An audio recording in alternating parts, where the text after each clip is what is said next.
Hace poco más de una semana, China tiene nuevo presidente del país, de la República Popular. Hace poco más de una semana, Xi Jinping se convertía en el hombre más poderoso políticamente del país asiático. Un país que en muy pocos años se espera que se convierta en la primera potencia geoestratégica, política y económica del mundo. Y sin embargo, sigue teniendo un régimen comunista. Y sin embargo, sigue violando multitud de derechos humanos, multitud de derechos medioambientales.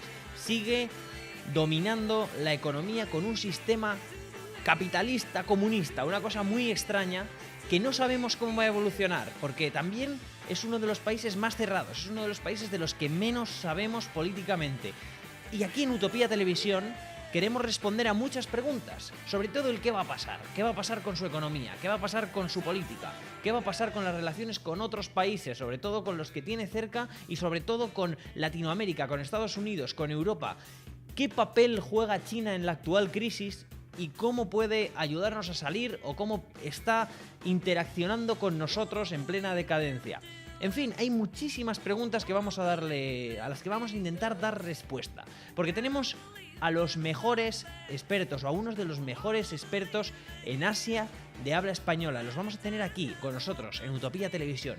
Únete porque vamos a aprender muchísimo de China. Vamos a aprender muchísimo del país que va a cortar los hilos, del país que va a manejar la política y la economía mundial en muy pocos años.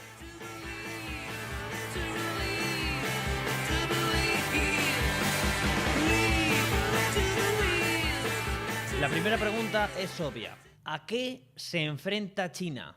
¿Qué cambia con este nuevo gobierno? ¿Qué cambia con estos nuevos dirigentes? ¿Qué va a hacer Xi Jinping ahora mismo? Y hemos querido entrevistar a Sean Golden. Él es director del Centro de Estudios Internacionales e Interculturales de la Universidad Autónoma de Barcelona y es una de las personas que más ha estudiado China, no solo a nivel político, sino también a nivel cultural y a nivel de transferencias culturales entre diferentes países, entre China y el resto del mundo. Es muy interesante su visión porque vamos a aprender eso.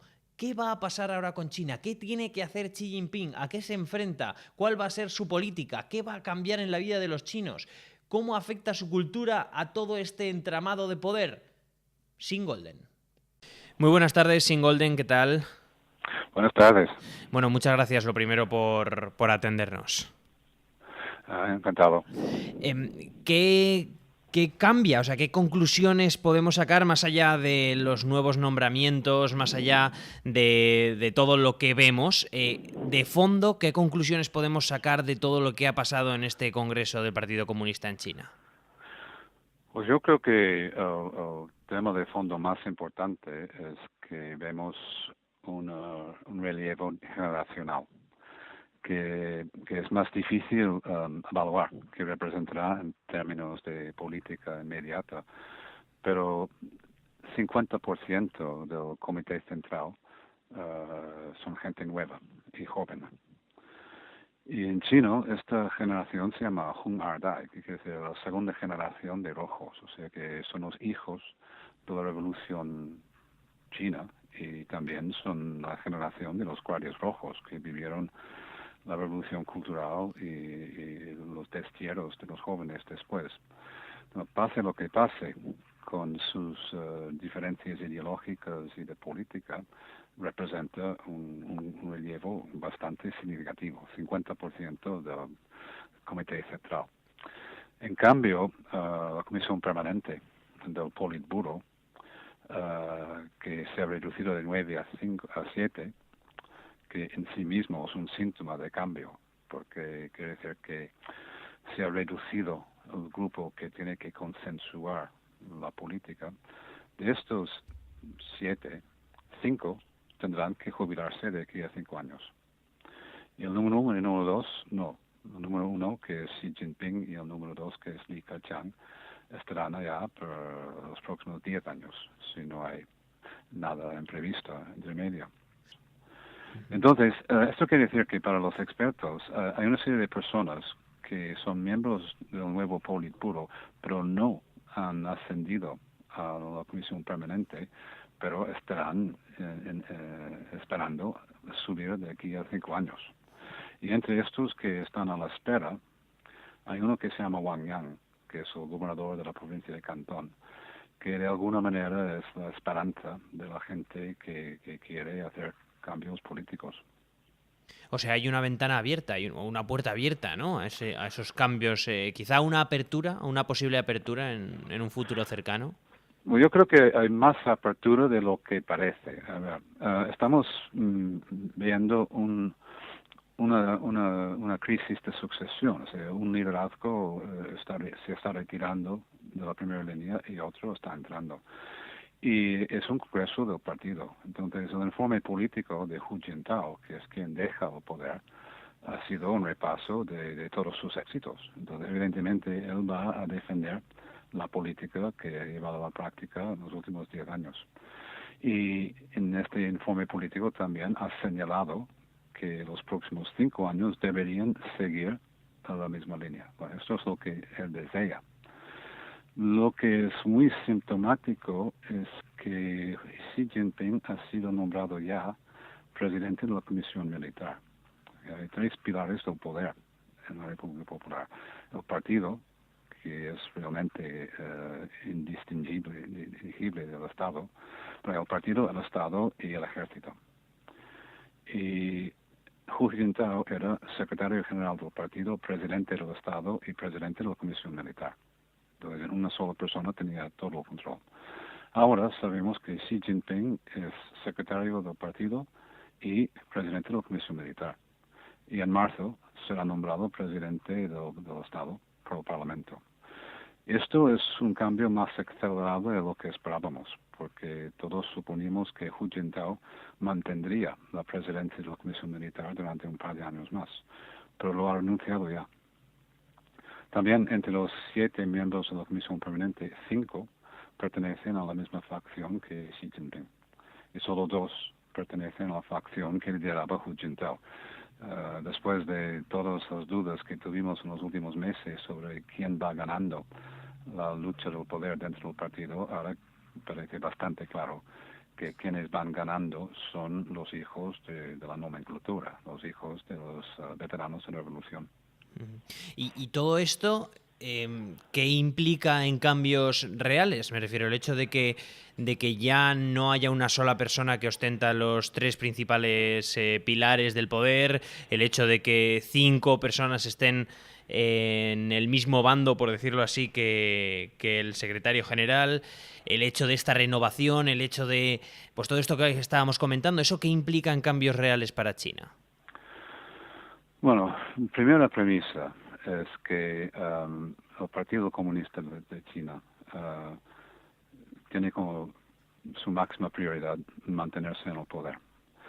Al margen de esta prioridad, lo que quiere hacer es modernizar el país y mejorar el nivel de vida de la población, cosa que debe hacer para mantenerse en el poder, porque la única manera de aislar China de las turbulencias del capitalismo global sería desarrollar un mercado de consumo doméstico suficiente como para absorber toda su producción. Entonces, sea como sea la ideología del liderazgo, sean liberales en el sentido económico o sean más bien de izquierdas en el sentido de redistribución de la riqueza, deben mejorar el nivel de vida del campo para que los campesinos empiecen a gastar su dinero en consumir productos.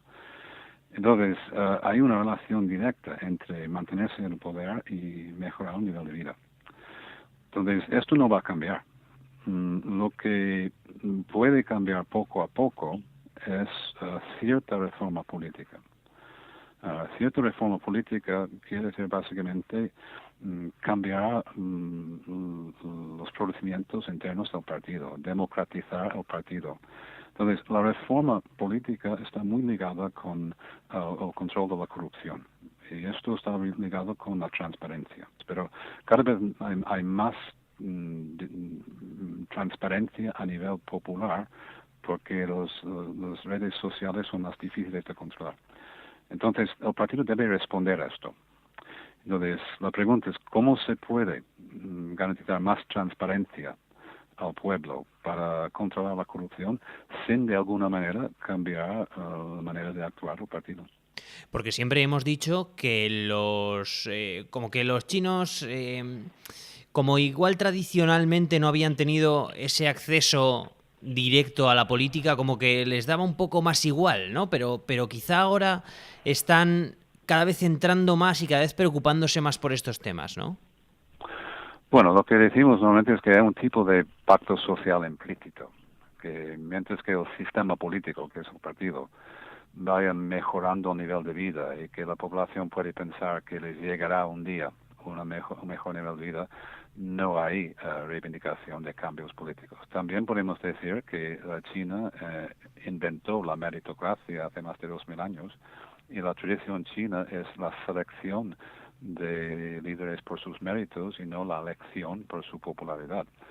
Entonces, cualquier concepto de democracia que surge de Asia Oriental no tendrá las mismas características que la democracia que ha surgido en Europa o en las Américas. El modelo de democracia para Xi Jinping es Singapur. Él ha encargado un informe sobre el funcionamiento político de Singapur que nosotros en Occidente identificamos alegremente como un país democrático. Pero Singapur es un sistema de partido único. Entonces, ofrece al Partido Comunista de China un modelo no occidental de cómo se podría reformar el funcionamiento político sin que el partido único pierda el control del gobierno. ¿Y cómo son? ¿Cómo son esos...? Para que a la gente también le quede claro, porque muchas veces nos pilla tan lejos y como decimos, es que nos cerramos mucho también a nuestro sistema, que parece que es el mejor, pero puede ser que no, ¿no? O podemos, directamente ignoramos otros sistemas que existen y los desconocemos totalmente. ¿Cómo son esos sistemas, por ejemplo, el de Singapur que está estudiando el gobierno chino? Bueno, Singapur es un partido único. Pero tiene elecciones, tiene una constitución, así que tiene todo lo que los politólogos chinos llaman la democracia formal, que es tener una constitución, convocar elecciones regularmente y elegir un gobierno para las elecciones. Lo que pasa es que los candidatos que se presentan siempre son del mismo partido. Entonces, los politólogos chinos distinguen entre lo que llaman la democracia formal y la democracia sustantiva. Y para ellos la democracia sustantiva es dar una voz al pueblo, pero encargar la gobernación o la gobernanza a tecnócratas. Los que han llegado a la cúpula del poder han demostrado su competencia en la gestión de la economía china a prueba de bala. Así que es una clase política bien formada y muy experimentada. Es una meritocracia. Y en todos los estudios que hemos hecho de las elecciones a nivel local, que las hay en el campo y en los barrios de las ciudades, uno de los problemas principales para los mismos politólogos chinos es que la gente duda si es mejor un sistema de elección basado en la popularidad o la carisma del candidato o un sistema de selección meritocrático. Entonces, el concepto que tienen de la meritocracia y de un gobierno de tecnócratas es tan arraigado culturalmente que realmente compite con el concepto occidental, que podemos decir es un tipo de mercado libre de partidos políticos que compiten por razones partidistas para ganar las elecciones. Y viendo las crisis múltiples que tenemos en las democracias occidentales, donde los primeros ministros de Grecia e Italia no fueron elegidos por sus pueblos, sino impuestos por organizaciones supranacionales, los líderes chinos dudan de la eficacia de nuestro modelo. Usted, además de ser un experto en política asiática y de China en concreto, a mí me interesa mucho, y con esto también no le entretenemos mucho tiempo más, pero me interesa mucho la labor que hace culturalmente, el hecho de ese intercambio, esa relación de intercambio cultural entre China y el resto del mundo. Tengo dos preguntas para terminar en relación con esto. La primera es si existe, como se dice en muchos lugares, yo creo que más a nivel popular que quizá en prensa y demás, pero existe un colonialismo cultural, como se hablaba con Estados Unidos quizá en décadas anteriores, pero existe un colonialismo cultural actualmente chino. Bueno, los chinos lo llaman poder blando.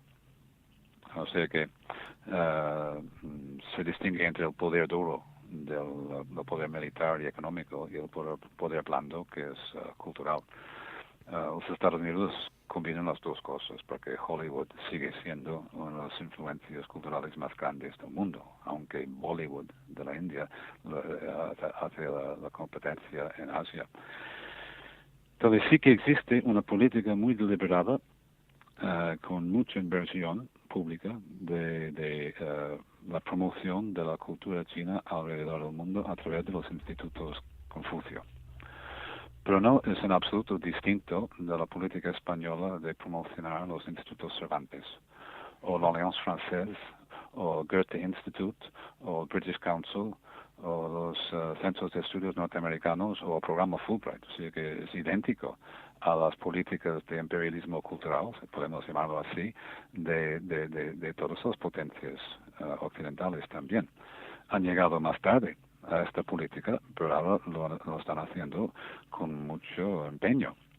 Pero es cierto que cada vez hay más chinos por el mundo, dicho así como suena, ¿no? Pero cada vez hay más chinos por el mundo y también es cierto que ellos tienen otra forma, que no lo sé, también es medio pregunta, medio afirmación, tienen otra forma, digamos, de expandir su cultura, ¿no?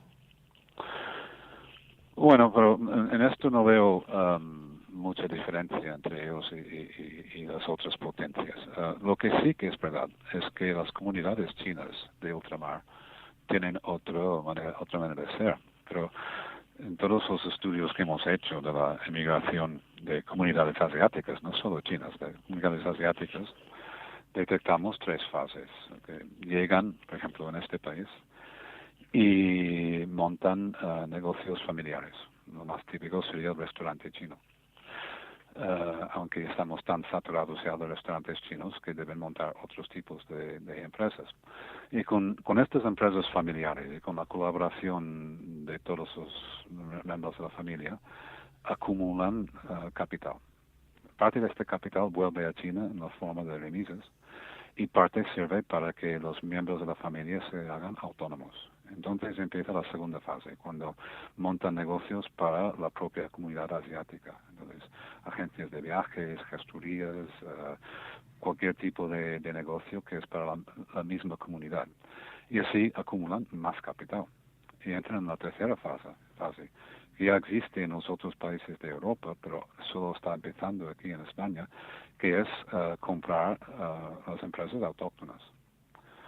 Y cuando compran una empresa autóctona, no lo compran para perder dinero, sino para ganar dinero. Y notamos el fenómeno de que empresas autóctonas que tuvieron dificultades para implantarse en Asia, con propietarios asiáticos, ya no tienen este problema. Y en vez de ser motores de importación de productos asiáticos, se convierten en motores de exportación de productos autóctonos. Yo creo que esto es un fenómeno mucho más profundo y mucho más significativo que la presencia visible de la cultura china a través de los institutos Confucio. Tendríamos que dedicar un programa entero a hablar de esto, desde luego. Bueno, tenemos expertos aquí que se dedican a este tipo de estudio. Sería interesantísimo y apuntado queda, ¿eh? Bueno. Muchas gracias por atendernos. Muy bien. Un abrazo, hasta luego. Adiós. Hemos hablado mucho de política hasta ahora, hemos hablado mucho de qué va a hacer China políticamente, incluso de las relaciones dentro de China y con otros países, pero ya hemos dicho al principio que China va a ser la primera potencia del mundo a nivel también económico y sobre todo económico. De hecho ya lo está siendo, es uno de los países que más está creciendo año tras año en el mundo. Pero también tienen problemas, también tienen la inflación, también tienen una burbuja. Y queremos conocerlas, queremos saber si todavía existen más problemas, queremos saber cuáles son los retos económicos a los que se enfrenta este nuevo gobierno y si va a cambiar algo en cuanto a su política económica. Porque es muy curioso, hay un capitalismo muy fuerte y a la vez hay un comunismo en la política, hay un comunismo en la clase dirigente. No sabemos muy bien cómo combinan eso, pero queremos averiguarlo con Carlos Aquino, profesor de la Universidad Nacional de San Marcos, en la Universidad Nacional Mayor de San Marcos, en Lima, Perú, y además es uno de los mayores expertos en economía asiática del mundo. Lo tenemos ya con nosotros, una auténtica eminencia, Carlos Aquino. Muy buenas, Carlos Aquino, ¿qué tal? Buenas tardes, gusto escucharlos. Muchas gracias por estar con nosotros, lo primero, ¿eh? No, era. Desde el Perú que nos escucha ahora mismo, ¿no? Así es. Bueno, usted es un experto en la economía asiática en general y nosotros estamos hablando mucho durante el programa de China, pero China ahora mismo se engloba dentro de un continente que por lo menos las noticias que aquí tenemos es que está en una grandísima expansión como es Asia. Pero en concreto, ¿qué papel juega China dentro de todo ese gran mercado y dentro de toda esa gran economía asiática? Mire, justamente yo este año estuve medio año y 6 meses y 10 días estuve en Taiwán haciendo una investigación de profesor visitante en una universidad de Taiwán, la Universidad de Tancán. Y el tema de mi investigación fue justamente integración económica en Asia y el rol de China en esto, ¿no?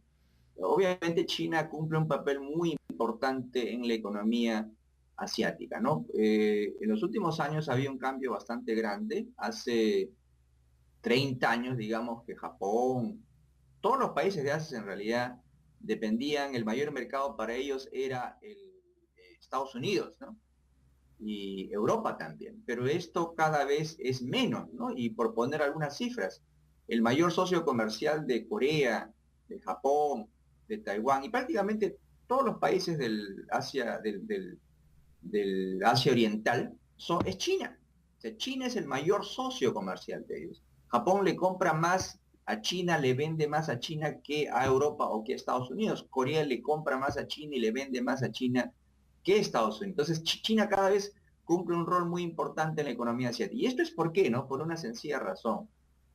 Como decía, ¿no? Hace 20, 30 años, muchos de estos países, Corea, Japón, vendían a Europa, vendían a Estados Unidos, pero en los últimos años, pues estos países, estoy hablando de Corea, Japón, Taiwán, se han desarrollado muy rápido, su nivel de ingreso ha subido, sus salarios han subido, entonces obviamente ya no es muy barato producir muchos productos en estos países, entonces estos países, Corea, Taiwán, Singapur, Tailandia incluso, han mudado sus fábricas a China, ¿verdad? Entonces cada vez hay más empresas japonesas en China, cada vez hay más empresas coreanas en China, cada vez más empresas taiwanesas en China. Esa es la razón principal. Entonces las empresas están ahora, desde el momento mismo en que las empresas japonesas se van a China, obviamente tienen que producir y para esto todavía parte importante de la maquinaria y de los insumos que utilizan en la producción en China viene de Japón. Entonces esa es la razón por la que también para China el socio más importante cada vez es Asia, ¿no? Prácticamente China negocia casi la mitad de su comercio es con los países asiáticos. Entonces, en resumen, en los últimos 20 años hay una mayor integración en Asia donde China cumple un rol central. Es la fábrica donde muchas de las empresas asiáticas se van a producir ahí por su mano de obra barata que se utiliza para exportar al resto del mundo, pero también, y esto es muy importante, en los últimos años la economía china ha cambiado, el nivel de ingresos de la gente ha cambiado, entonces ya no solo las empresas japonesas, taiwanesas, coreanas van a China a producir usando la mano de obra barata para vender al resto del mundo, sino para vender en el propio mercado interno chino, que cada vez tiene consumidores con más nivel de ingresos, ¿no? Pero esto es muy curioso porque a nosotros nos afecta enormemente, ¿no? Porque antes sí que había, ¿cómo decirlo?, unas relaciones comerciales de China o del resto de Asia con el resto del mundo, como decíamos. Antes sí que se interactuaba más pues, con Estados Unidos o con Europa. Pero Claro. ahora mismo nos hemos quedado en un segundo plano, entonces. Exactamente, ¿Y exactamente. cómo Lo que podemos, pasa es que cómo podemos salir de allí o qué nos queda? bueno, si ustedes hablan del lado europeo, claro, la perspectiva es diferente, ¿no? Obviamente ya Europa cada vez deja de ser un mercado menos importante para los asiáticos, porque los asiáticos, la región asiática se está desarrollándose. Por poner en caso extremo, hace 30 años, 40 años, los asiáticos eran tan pobres que muchos de los productos que ellos hacían, digamos, televisores, computadoras, no lo podían consumir. Lo tenían que exportar al resto del mundo, Estados Unidos, a Europa, ¿no? Pero ahora no, pues ahora el mercado interno asiático es tan grande que se convierte. Ahora, ¿qué es lo que podría hacer Europa? Bueno, ustedes tienen empresas muy competitivas que pueden ir a vender algunos productos. Por poner un ejemplo, ¿no? Las empresas alemanas, por ejemplo, fabrican maquinaria muy sofisticada y venden a China. Las empresas francesas, italianas producen productos de lujo, ¿no? Los Givenchy, los Prada, los Christian Dior, ese tipo de cosas es para los consumidores sofisticados de Asia. Ahora, si preguntas del lado de Latinoamérica o de otros países en desarrollo, nosotros en cierta forma estamos muy felices con China porque ustedes deben saber que así como China se ha convertido en el principal socio comercial de casi todos los países asiáticos, China ya es el mayor mercado de muchos o de varios países latinoamericanos. Estoy hablando de Perú, estoy hablando de Costa Rica, estoy hablando de Chile, estoy hablando de Brasil, estoy hablando de Argentina, y es cuestión de tiempo. Hay proyecciones que hablan de que en 10 años China va a ser el mayor socio comercial de los países de Latinoamérica. Entonces, Latinoamérica también va a pasar a depender menos de Estados Unidos, va a pasar a depender menos de Europa y va a depender más de China por dos razones, ¿no? Primero porque China necesita materias primas, entonces nosotros le vendemos materias primas. China necesita alimentos, nosotros también le vendemos alimentos, y por otro lado, China es la fábrica del mundo. Muchos de los productos, estamos hablando de textiles, televisores, computadoras y también autos están viniendo de China. Entonces la idea es engancharse al crecimiento económico de ese país, ¿no? Venderle productos que ellos no pueden producir todo, ¿no? Pueden producir muchas cosas, pero tratar de vender productos que ellos lo puedan hacer con no tanta sofisticación, ¿no? El otro día hablaba con un colega, con un periodista, con un compañero, y me decía, en el momento en el que China abandone completamente el comunismo, estamos todos perdidos. Y no me quedó muy claro no me quedó muy claro exactamente lo que quería decir. Bueno, en realidad, justamente ayer terminó pues el Congreso del Partido Comunista Chino, ¿no? Donde se eligió a Xi Jinping como secretario general, y eso significa automáticamente porque la Asamblea Popular Nacional que se reúne el próximo año y que es el que nombra el presidente está dominado en su mayor parte por el Partido Comunista. Entonces el secretario general del Partido Comunista se va a convertir en el presidente, ¿no? Entonces China, el Partido Comunista Chino ha sido muy inteligente, ¿no? Por ejemplo, nosotros hemos visto que han habido revoluciones en muchos países de Europa Oriental y los países comunistas salieron del poder, ¿no? Pero los comunistas chinos fueron muy inteligentes, ellos se dieron cuenta en 1978 de que tenían que reformar la economía y ellos se pusieron al cargo, pues. Entonces, no sé exactamente qué quiso decir ese periodista amigo tuyo, pero yo creo que los comunistas chinos siguen siendo comunistas y están gozando el capitalismo. Más bien hay otra expresión que seguro tú has escuchado. El mundo, el capitalista, se está salvando por China.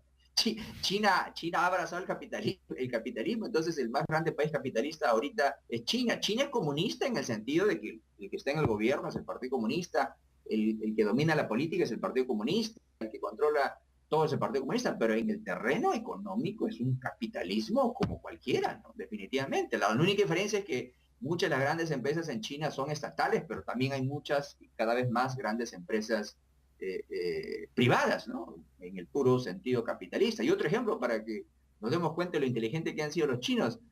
Hace 5 años, una cosa increíble, el Partido Comunista admitió empresarios en este mismo congreso que hemos visto de los 2.230 delegados del Partido Comunista Chino. Muchos son empresarios y hay varios de los empresarios más ricos de China que tienen fortuna de 1.000, 2.000, 3.000 millones de dólares, son miembros del Partido Comunista Chino. Entonces esto podría tener un poco de contradicción, ¿no? Porque ¿cómo es posible que un partido comunista que se supone que busca tomar el poder para los obreros y que en teoría está en contra de los capitalistas tenga en su seno a capitalistas? Bueno, lo que pasa es que los chinos se han dado cuenta que con el capitalismo están muy bien, ellos son los que se han enriquecido, sus dirigentes también, entonces no tienen ningún problema, ¿no? Y evitan nombrar el tema de alguna manera, ¿no? El hecho cuando les preguntas cómo pueden ser comunistas y capitalistas a la vez, ¿qué hacen? Algo tienen que hacer, ¿no? Claro, bueno, es como te comentaba, son inteligentes, pues ellos han dicho, ¿cuál es el problema? No, abracemos el capitalismo y si nosotros estamos ahí, ¿cuál es el problema? ¿No? Claro. El problema sería si el capitalismo significaría la derrota del comunismo. Ahora, en eso también es un tema muy importante, ¿no? Hablando un poco de los desafíos de China, por ejemplo, qué es lo que va a hacer de China en adelante, los mismos dirigentes chinos los hemos visto en los discursos. China, obviamente, en los últimos 30 años la economía creció casi 10% al año, una cosa que no tiene comparación en la historia económica mundial. El nivel de vida de los chinos ha progresado de una forma impresionante. En 1978 el PIB per cápita chino era de $200. El año pasado acá ha sido casi $6.000. Mucho se habla de 500 millones de chinos han salido de la pobreza. Entonces, definitivamente China ha avanzado mucho, pero este es el gran desafío de los dirigentes chinos. La desigualdad en el ingreso en China ha aumentado de una forma increíble, ¿no? Hace 30 y 33 años, cuando China era todavía comunista, China era un país egalitario.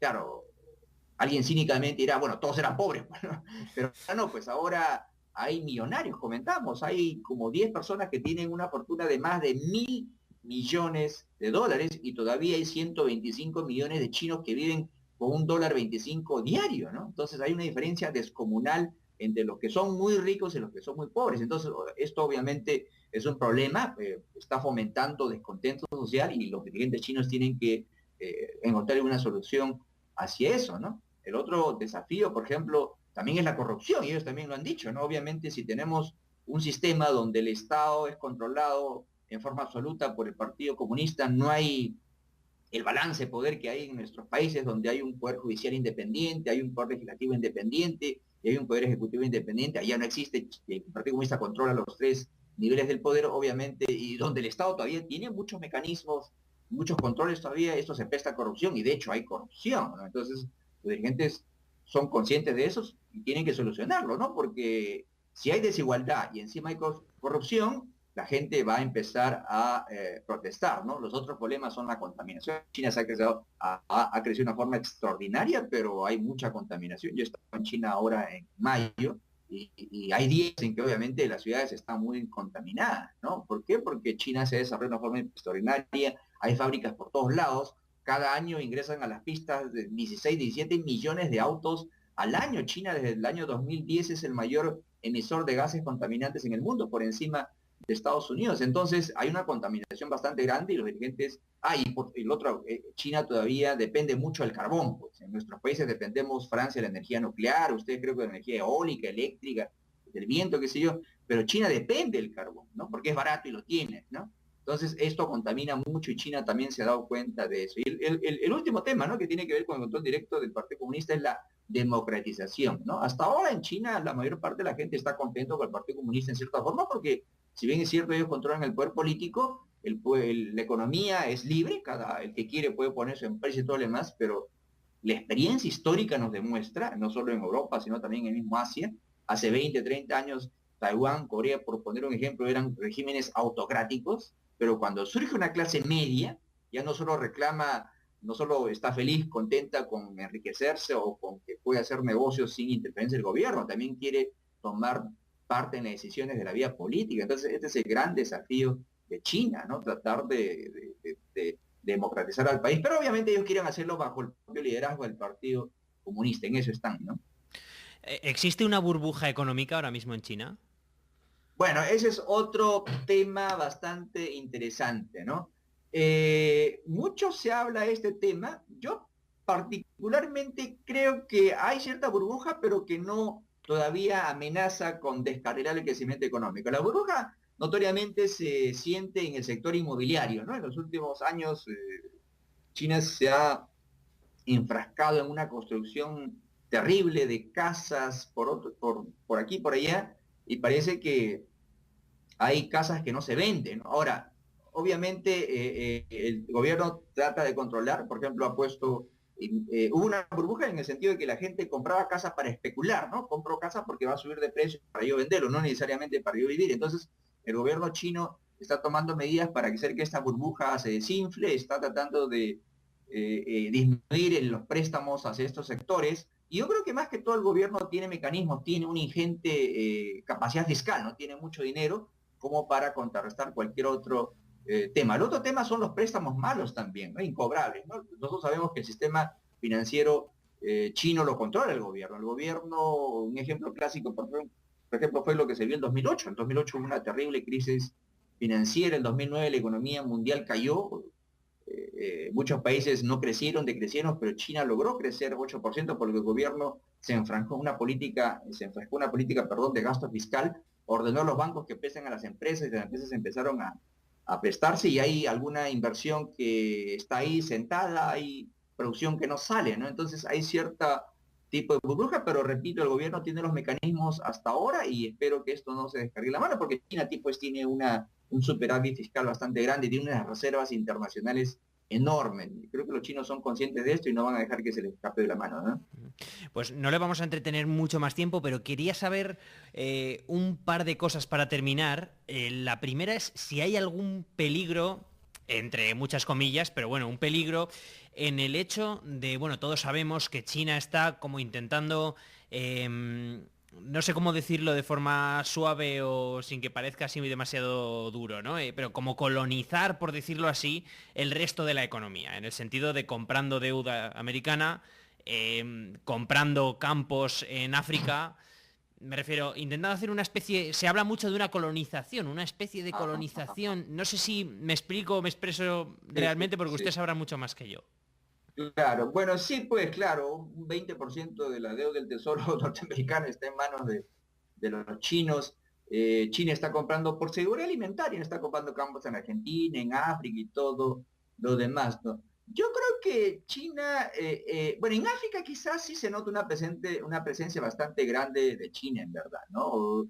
Y eso porque quizás China en su forma de hacer negocios les sea más fácil para ellos hacer negocios pues con lo que algunos nosotros llamamos dictadores africanos que los países europeos un poco no los tratan y Estados Unidos también. En cambio, los chinos no tienen un problema en tratar cualquiera con tal de que sea negocios, ¿no? Claro, ahí lo que prima es un poco bueno, no es un poco, es la gran necesidad que tiene China de asegurarse materias primas, ¿no? Pero excepto en África, yo no veo en otros continentes. O sea, yo creo que China es consciente de una cosa, ¿no? Yo creo que China por el momento no quiere inmiscuirse, por ejemplo, siempre se ha visto a Latinoamérica como el patio trasero de Estados Unidos, obviamente ya no lo es, porque como hemos dicho ya, muchos de los países latinoamericanos ya su principal socio no es Estados Unidos, sino es China y en unos años más la mayoría lo va a hacer China en Estados Unidos, pero China no creo que no quiere, no va a querer llegar a ese nivel, por lo menos hasta que no sea una potencia bastante grande, porque China es una potencia económica, pero en otro sentido una potencia militar todavía no. Entonces yo creo que sí hay síntomas de que China está teniendo una influencia bastante grande en la economía de algunos países, especialmente en África, pero me parece que en otras regiones no, y yo creo que los chinos se dan cuenta de que no les conviene, ¿no? Porque han visto la experiencia con Estados Unidos, con otros países que tuvieron un poder bastante grande en la economía de otros países, y obviamente esto ocasionó una sobrereacción. Esto por el momento no creo que quieran los chinos, ¿no? Y una última, porque no me puedo olvidar de Japón. Yo sé que usted es un gran entendido de Asia en general, pero además de especialmente de Japón, ¿no? Y no sé cómo estará el conflicto, pero durante todo el verano estuvieron como peleándose. Hubo un gran conflicto, bueno, un gran conflicto, un pequeño conflicto que en ese caso siempre se hablaba de que se podía acentuar y podía incluso llegar a ser peligroso también, entre comillas, ¿no? Pero no sé cómo afectaría una rivalidad real China contra Japón a ellos y al resto del mundo. Y la segunda se la digo después. Ah, ya, bueno, sí, justamente, yo estuve justamente 2 veces en mayo y en julio este año en Japón. Bueno, la relación con Japón, de Japón y China es un poco complicado, ¿no? Todos sabemos que Japón, mucho de lo que tiene Japón en el aspecto de cultura, el mismo ideograma, muchas cosas, viene de China, ¿no? China obviamente tiene 2000 años o 3000 años más de historia que Japón, ¿no? Pero obviamente Japón fue el primer país en Asia en industrializarse a partir de fines del siglo XIX y le ganó a China. Y aparte de eso tenemos el hecho penoso pues de que los japoneses invadieron territorio chino y hicieron cosas muy malas. Entonces hay una rivalidad bastante histórica. Pero en el tema concreto de estas islas, Senkaku en japonés o Diayutai en chino, claro, ahí yo creo que China tiene en cierta parte una responsabilidad, ¿no? Porque nosotros sabemos que China, pues, es un país que el gobierno manipula la historia, ¿no? Se les enseña a los chinos en el colegio, en la universidad, lo malo que hizo China, y eso es muy legítimo, ¿no? Pero no se le enseñan otras cosas también, específicamente en este caso de las islas.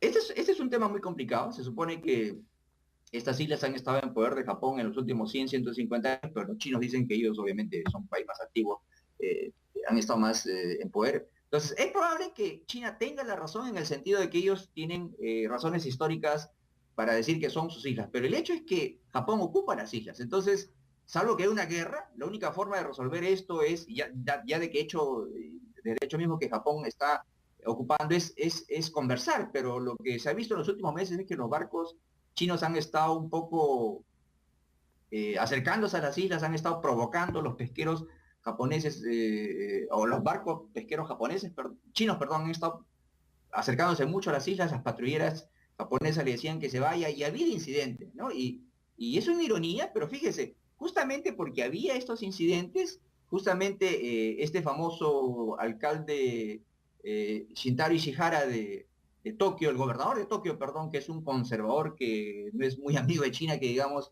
él dijo que quería comprar las islas y quería incluso, utilizó frases mayores contra China y justamente para evitar un conflicto el gobierno japonés compró las islas, pero obviamente esto ha hecho mucho peor las cosas. Entonces, yo creo que es un tema muy complicado. Definitivamente no creo que le convenga a ninguno de estos dos países un conflicto, porque como hemos comentado, para Japón depende mucho de China. China es el mayor mercado para los productos japoneses, China es el mayor mercado de donde vienen los productos importados hacia Japón.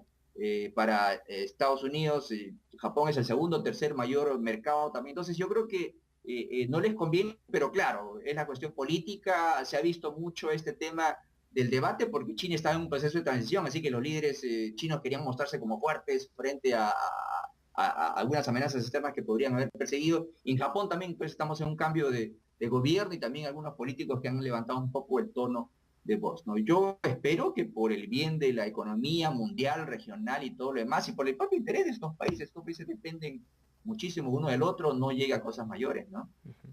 La última ya solo sobre Japón sin tener en cuenta a China, bueno, siempre está relacionado, pero hablando de Japón, leí hace un par de semanas que había reconocido por fin que había entrado en recesión y que esto era un hecho casi histórico. Sí, pues sí, efectivamente Japón, el último trimestre la economía no creció, sino decreció 0,9%. Mire, Japón es una cosa muy complicada en realidad, ¿no? En realidad, si uno va a Japón, hay mucha gente que es un poco pesimista de la economía japonesa, sobre todo las personas mayores. Si analizamos los datos, hay algunas cosas que podrían justificar esto. En las últimas 2 décadas en Japón se llama las décadas perdidas. Imagínense, un país que creció hasta los años 80 a una tasa promedio de 5 o 6% para arriba.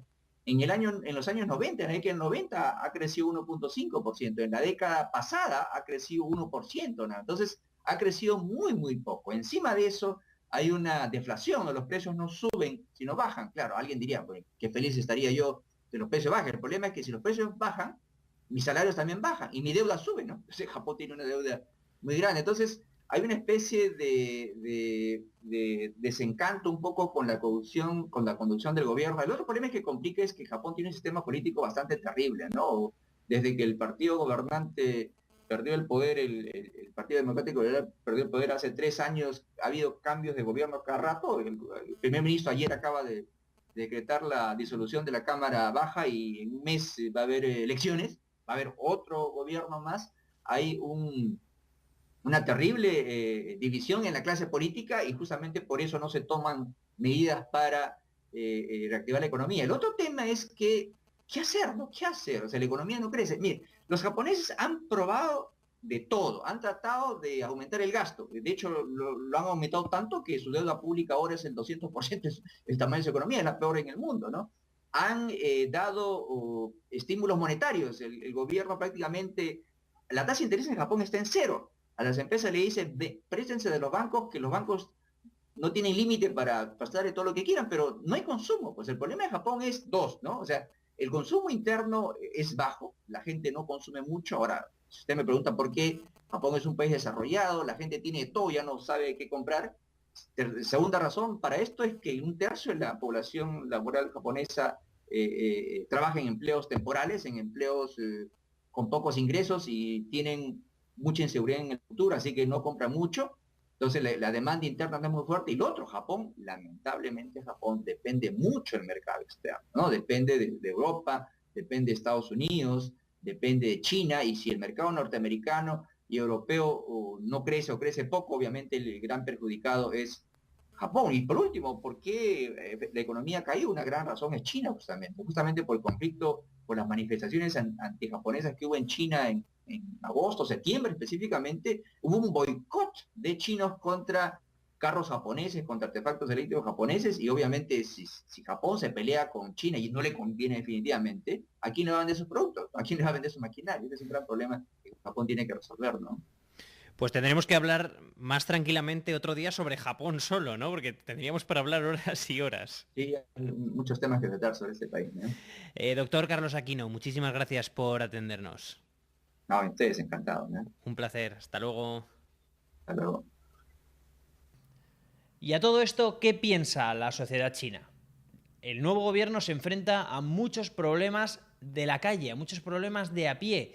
Y queremos conocerlos, queremos saber cuáles son las inquietudes de la población y queremos saber qué piensa la población de todo esto, no solo de esa aparente falta de libertad, de esa censura, de ese sistema tan cerrado y comunista.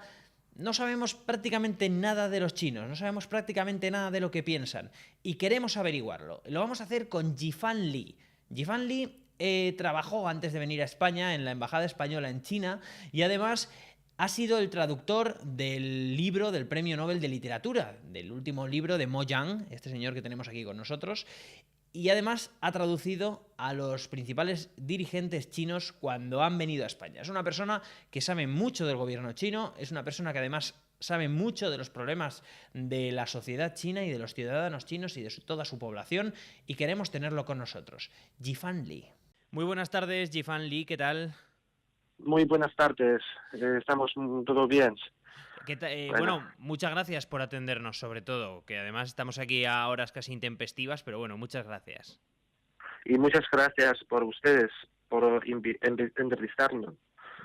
Bueno. ¿Qué preocupaciones crees que tiene la sociedad china después de ahora que tenéis nuevos líderes?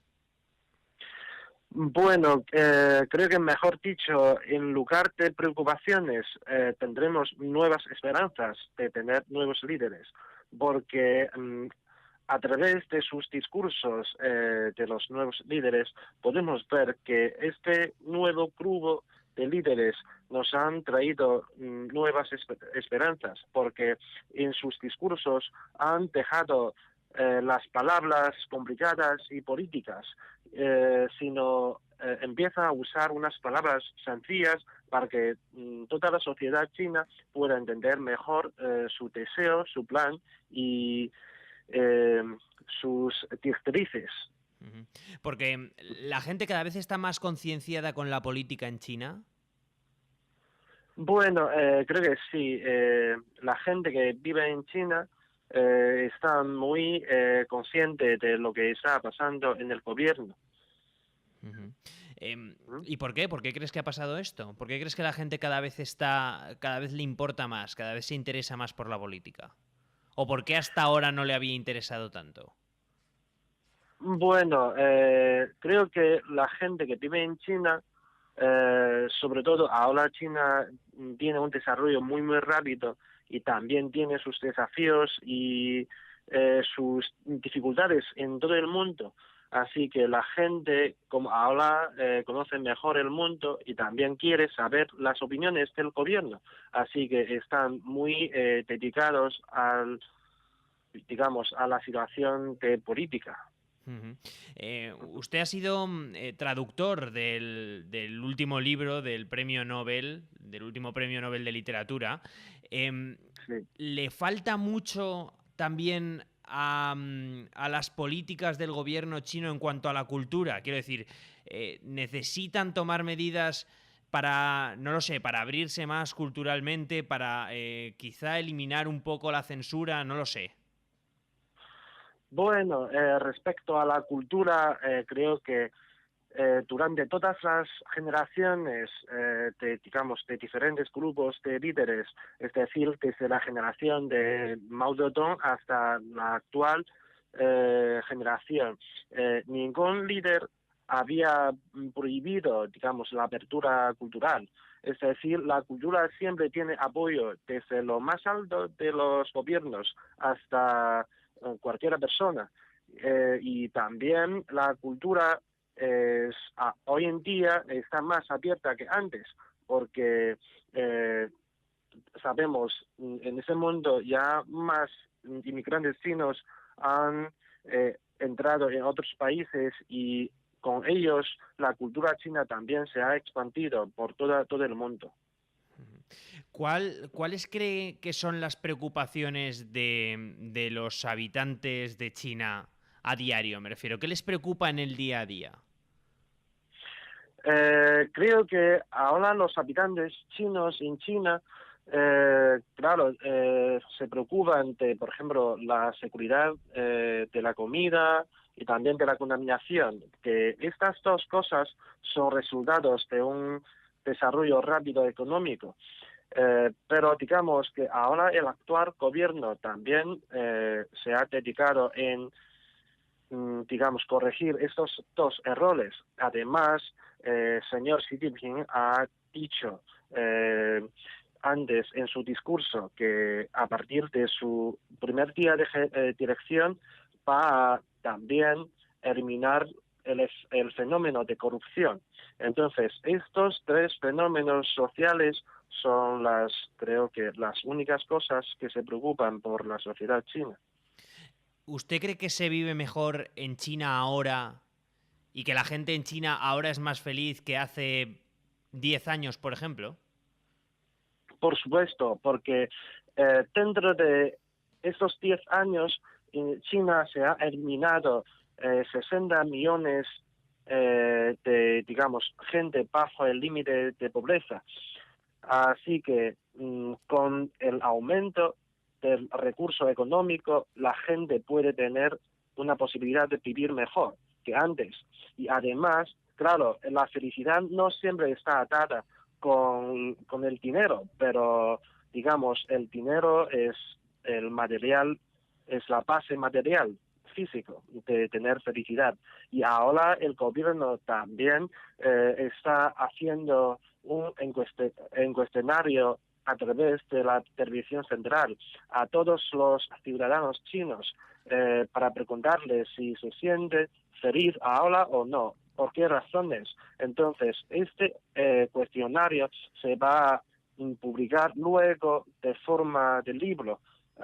También se va a presentar al grupo de líderes federales, también se va a dar a conocer a toda la sociedad. Y la última ya, y no le entretengo más, Yifan. ¿Y usted cree que la sociedad china se siente libre políticamente? Creo que sí. Ahora la gente tiene más posibilidad de participarse libremente en la política y, es decir, también opinar sus propias ideas. Ahora tenemos muchas opciones, que sea elegido como un diputado o que sea emitido su idea a través de Internet. Entonces, ahora tenemos muchas maneras de expresar libremente nuestras opiniones políticas. Bueno, pues está muy bien. Muchísimas gracias por estar con nosotros, Yifan Li, de verdad. Bueno, y también muchas gracias por ustedes. Hasta luego. Adiós.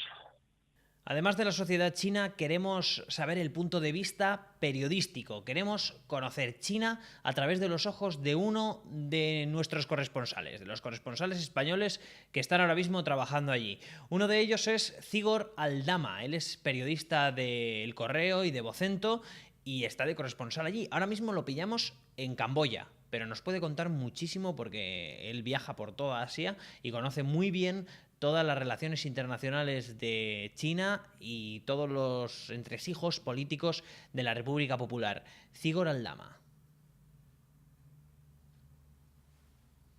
Muy buenas tardes, Zigor Aldama, ¿qué tal? Hola, bueno, yo ya te voy a dar las buenas noches. Ah, vale. Sí, porque estás en Camboya, ¿no? Estoy en Camboya ahora mismo, sí. ¿Y qué te ha hecho irte de China a Camboya? Bueno, mañana comienza aquí la cumbre de la ASEAN, de la Asociación de Estados del Sudeste Asiático. Viene Barack Obama y entonces, bueno, he aprovechado esta circunstancia para venir y hacer otros reportajes, además de cubrir la propia cumbre. ¿Y la cumbre esa tiene más importancia que la cumbre hispanoamericana esta que estamos teniendo aquí? ¿O sirve para algo, me refiero? Bueno, todas las cumbres podemos hablar largo y tendido sobre si sirven de algo o no. Yo creo que en esta hay un componente importante que es, primero, que China bueno, ha terminado ya su cambio de guardia, por decirlo de una forma, y por otro lado, que Barack Obama viene justo desde Birmania, que es un país con el que Estados Unidos, pues bueno, no tenía relaciones diplomáticas y que bueno, parece darle un apoyo a las reformas democráticas que se están viviendo en ese país. Por lo demás, yo creo que la cumbre lo que tendrá sobre todo es un contenido más económico, porque al fin y al cabo Asia es el continente que ahora mismo más crece y por lo tanto pues los líderes están viendo, están intentando buscar la forma de que eso siga así, porque lógicamente tal y como están Europa y Estados Unidos, creen que es bastante necesario para ellos robustecer el mercado interno.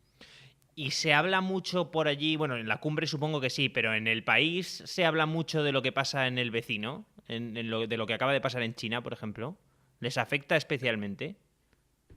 Bueno, yo creo que todo lo que pasa en China importa no ya solo a la propia región del sudeste asiático, a todo el continente asiático, sino que a todo el mundo, ¿no? Entonces, yo creo que siempre en cualquier cumbre esta entrevista que seguramente tendrán el primer ministro chino Wen Jiabao y Barack Obama es la que va a acaparar más focos, ¿no? Entonces, pues bueno, aquí claro que se tiene muy en cuenta cuál es el rumbo que toma China, porque también de alguna forma, es el país que está abriendo camino para otros.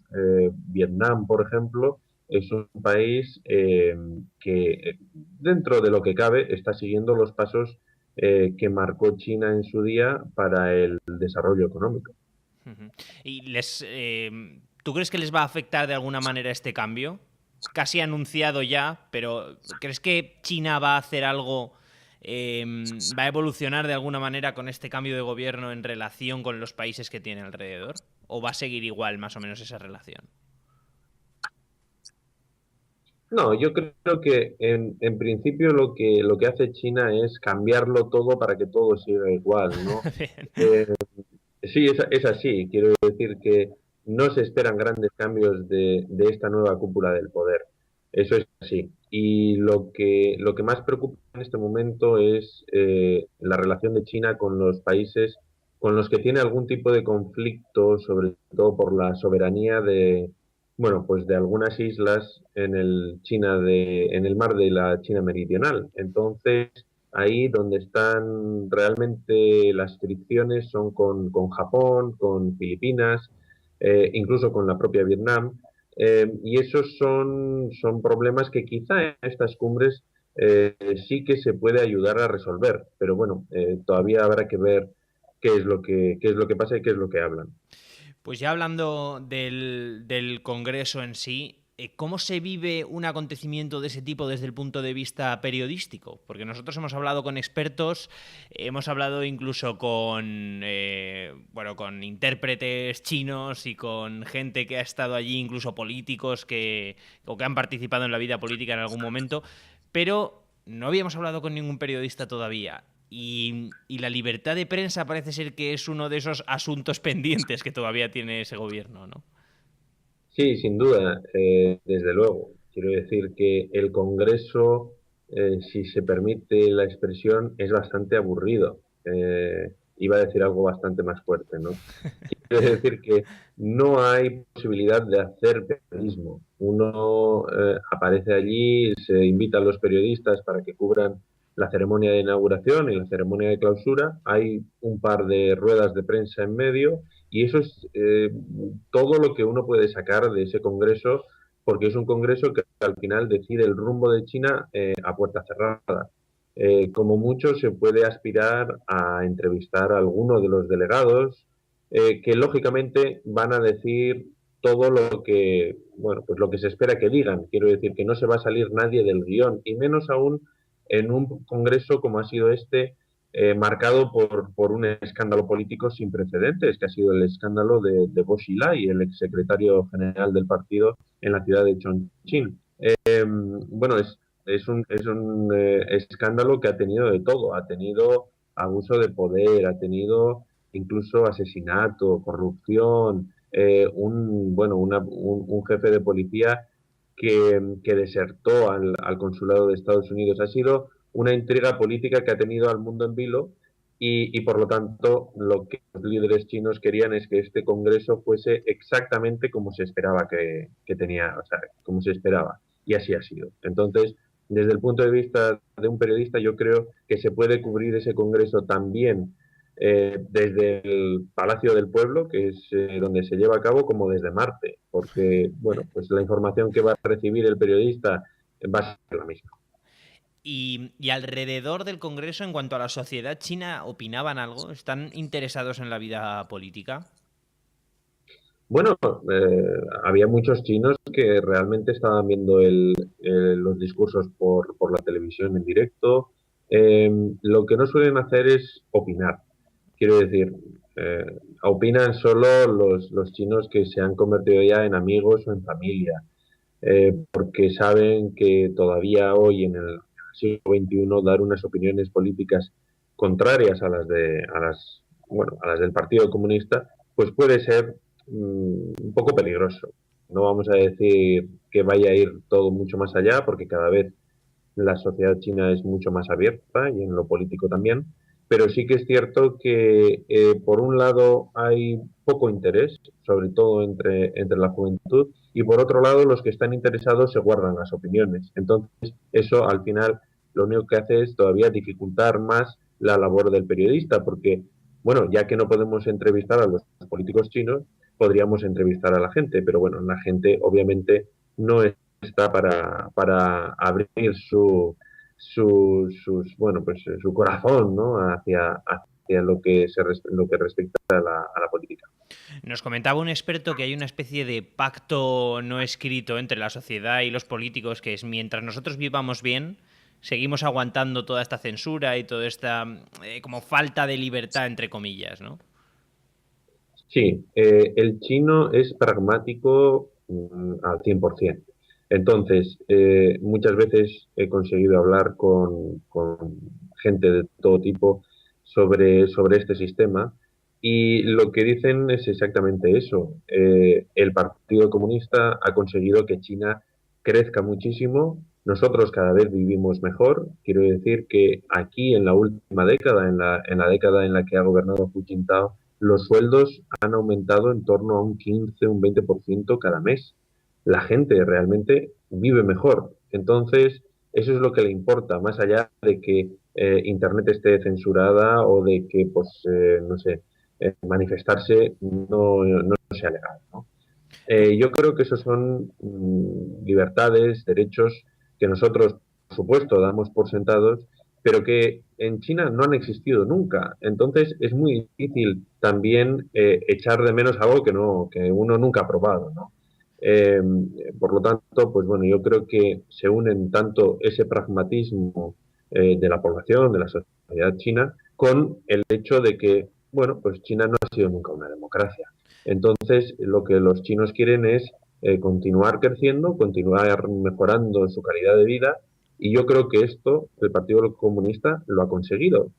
Hay que reconocer las cosas como son, ¿no? Desde que comenzaron las reformas económicas de Deng Xiaoping, China ha sacado a más de 400 millones de personas de la pobreza. Eso es algo que no ha conseguido ningún otro país en el mundo.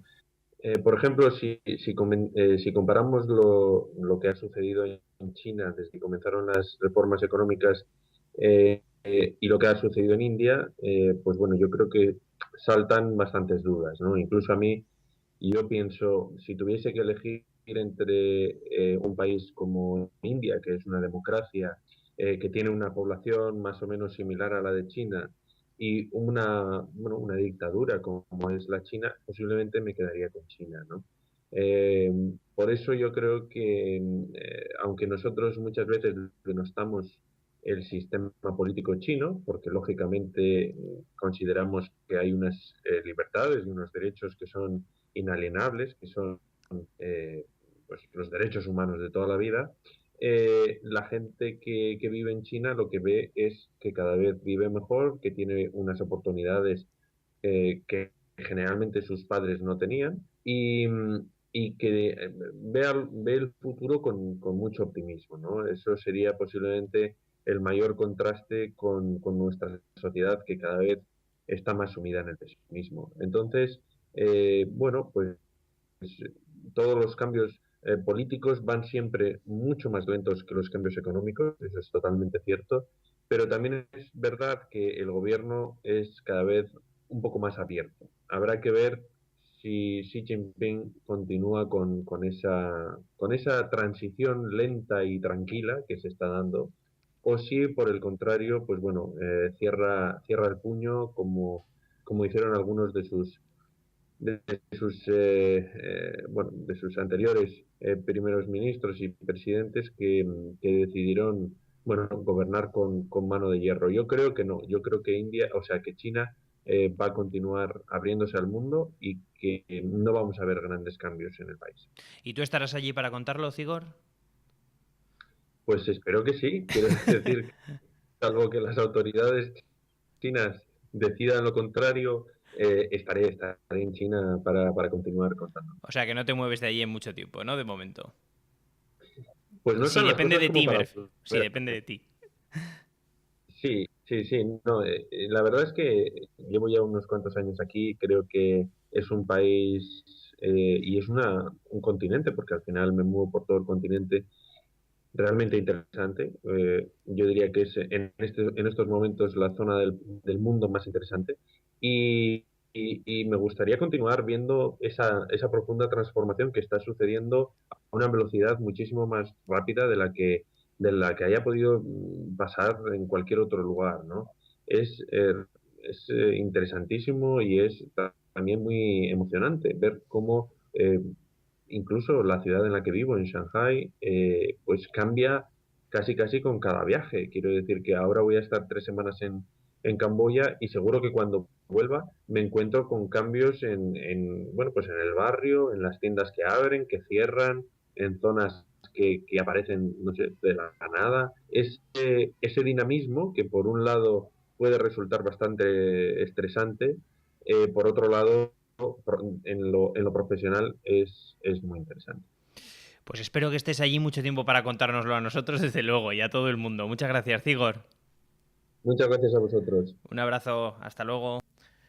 Otra de las periodistas que está sobre el terreno, esta vez en Tailandia, es Laura Villadiego. La conocemos porque hablamos con ella, ya nos contó la visión asiática de las elecciones americanas, pero esta vez queremos saber qué relaciones tiene China con el sudeste asiático. Parece ser, y es muy curioso, que muchos países del sudeste asiático están virando, están pivotando hacia una relación mejor con Estados Unidos. Hay un juego de estrategias económicas allí muy interesante, porque Tailandia está por un lado, Camboya por otro, Laos y Vietnam por otro.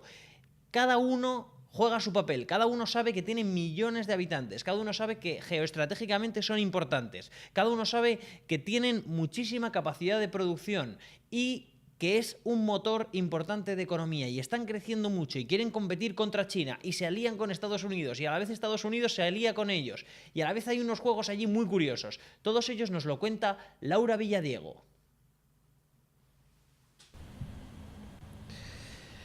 Muy buenas, Laura Villadiego, ¿qué tal? Hola, ¿qué tal? Desde Tailandia sigues allí, ¿no? Desde Bangkok. Eso es. Muy bien. Hemos hablado mucho sobre China, digamos, refiriéndonos a la propia China, que parece lo lógico, ¿no? Pero bueno, tiene muchísimas cosas más, porque hemos hablado de la política que va a seguir China ahora, hemos hablado de la economía de China, incluso relacionada también con otros países de Asia, hemos hablado con periodistas de China. Yo creo que hay muy pocas formas de acercarse más a China que lo que hemos hecho ya, ¿no? Porque incluso hemos hablado de la cultura y de su pensamiento y de su filosofía, de un montón de cosas. Pero claro, es que China también tiene relaciones con los países de su entorno. Y también tiene relaciones que afectan mucho a países como Tailandia, a países como Camboya, a países como Birmania, ¿no? Tú controlas mucho de todo eso y yo no sé cómo está la situación ahora en esa relación, en esas relaciones y luego te preguntaré, porque yo creo que hay bastante que contar en este sentido, pero luego te preguntaré si va a cambiar algo con este nuevo gobierno. Pero bueno, de momento, ¿cómo está y cómo afectan las relaciones de China ahora con ese sudeste asiático? Bueno, como es normal, yo creo, para cualquier país, lo lógico suele ser primero tener contacto con los que son tus vecinos directos. Y en el caso de China, aparte de Japón, Corea, eso significa el sudeste asiático, es el sur, ¿no? Es lo que tiene fronterizo con el sur. Y bueno, el sudeste asiático tradicionalmente ha sido una zona en la que China ha tenido bastante expansión económica y comercial, incluso desde hace ya aproximadamente 2 siglos, ¿no? Ya durante la colonización británica, por ejemplo, en la zona de Malaya, hubo mucha presencia china y hubo una expansión y un comercio muy importante. De hecho, ellos se aliaron con los británicos precisamente para facilitar este comercio. Luego, obviamente, esta relación ha tenido algunos altibajos, ¿no? Por ejemplo, pues, durante la República Popular, los primeros años, hubo menos relación, y luego con la apertura del país, pues obviamente uno de los primeros sitios a los que mira vuelve a ser el sudeste asiático.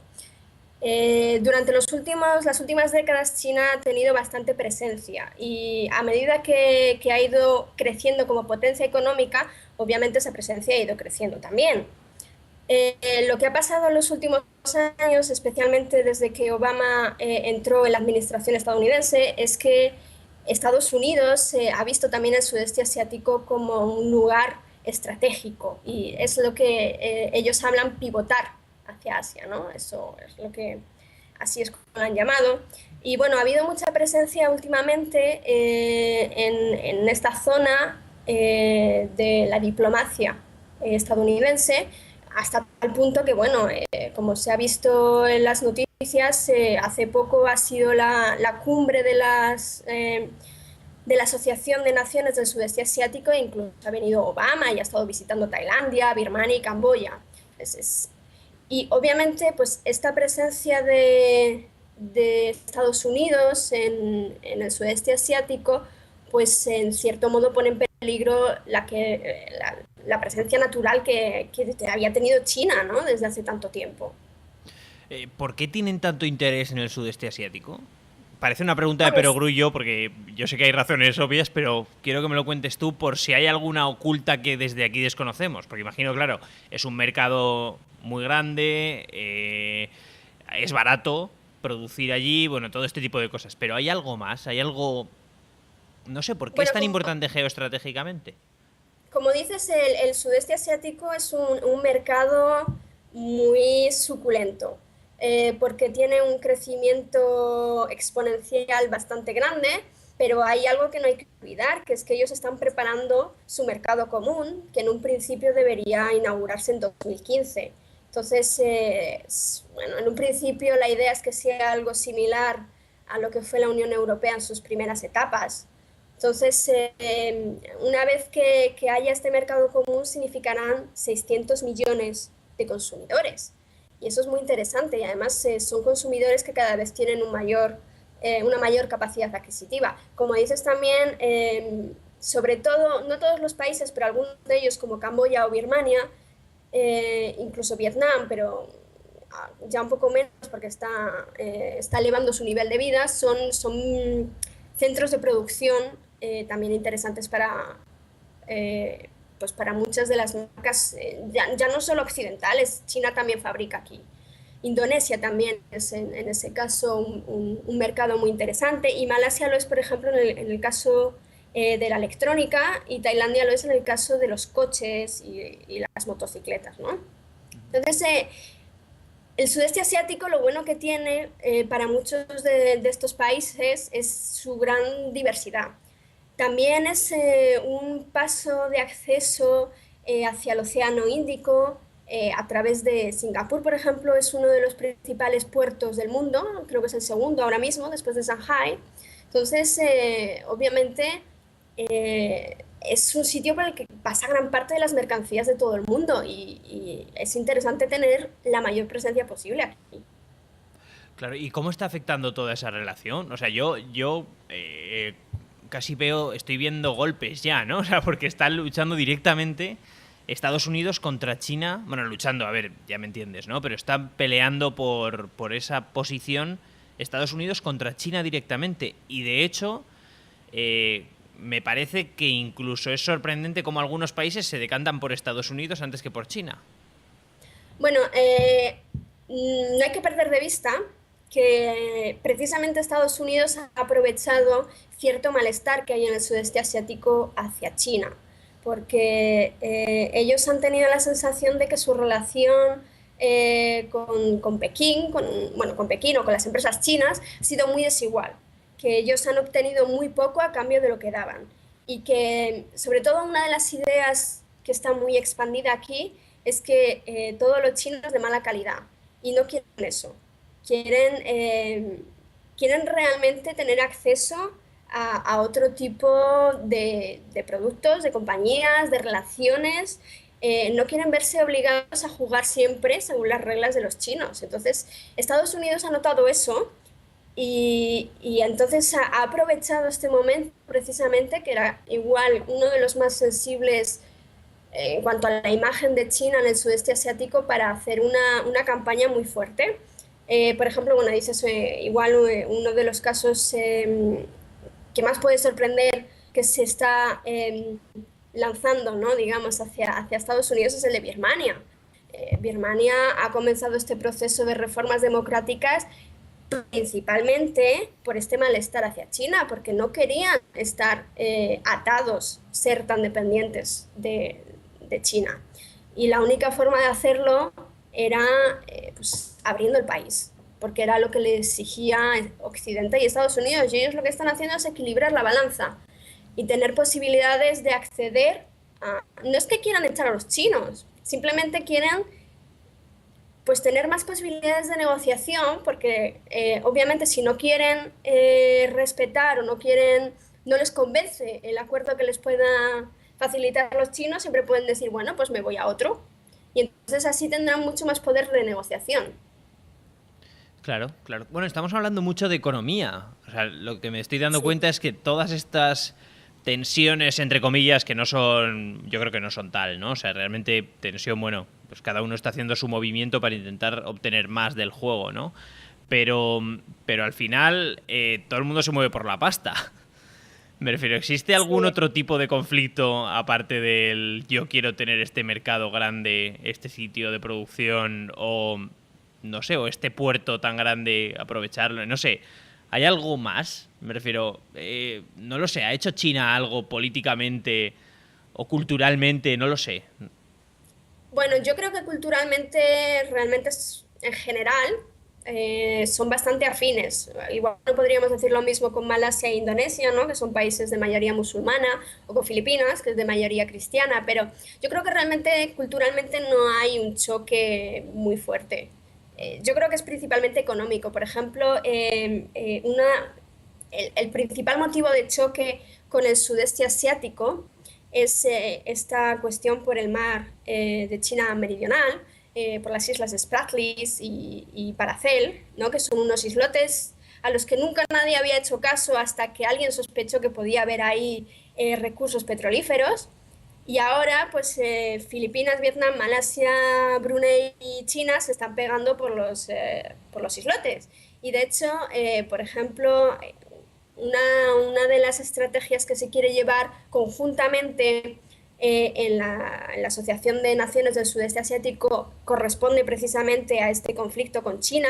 Lo que pasa es que, por ejemplo, Camboya lo está parando porque es el único país que realmente sigue teniendo intereses muy firmes hacia China y no quiere enemistarse con ellos.